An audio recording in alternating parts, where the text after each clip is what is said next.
Nepal is my motherland, obviously, but I've been living here in the United States for 25 years, and so ever since I left my country, my mom always told me, look, even if you leave the country, always make sure you give back to Nepal. And so my family is still there. My father, my sister, my brother, they're still there, but I've always wanted to give back to my country. It's a beautiful country, but it's one of the poorest countries in the world. So now the connection has been Project Nepal, because for the last 17 years, we have a project that I help raise funds here, and then we've been helping orphans, we've been helping poor people in different projects, and so it's a good feeling to know that you're making a difference out there, and that's what it's all about in life.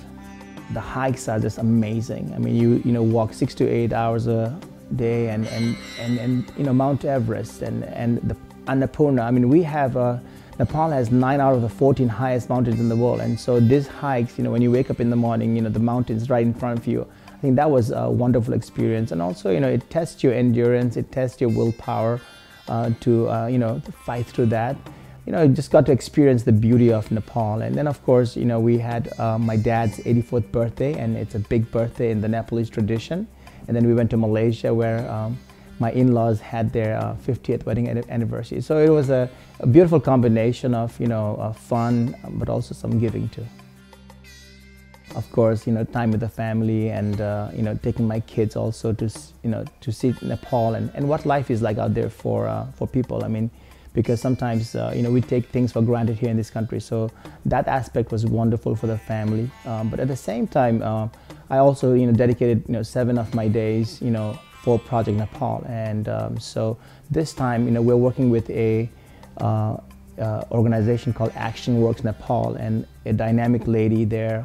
I call her the Mother Teresa of Nepal. Her name is Radha Paudel, who's the head of the Action Works, and so now we are working with a far west region, one of the most poverty-stricken part of Nepal. I mean, it took us 2 flights from Kathmandu, a bus ride, and another 3-4 hours hike to these schools in remote areas where children have nothing, no shoes, very little covering for them in the cold parts of the season, and so we went back there to see how our funds have been used, because we've been sponsoring a couple of schools out there with teachers and so forth. So that was wonderful, and so that was an amazing experience, because I had never been that far west.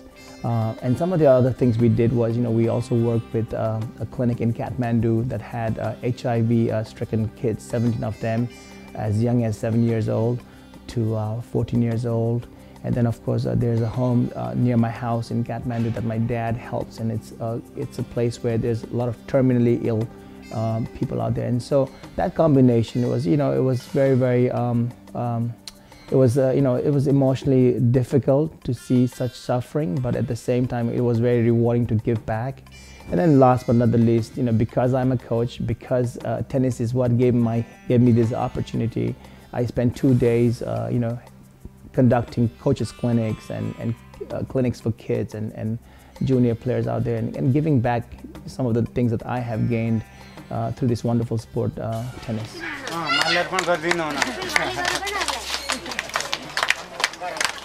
If you do have time to look into Project Nepal, just go to www.supportprojectnepal.com, and if there's any way y'all can support us, that would mean a lot to me.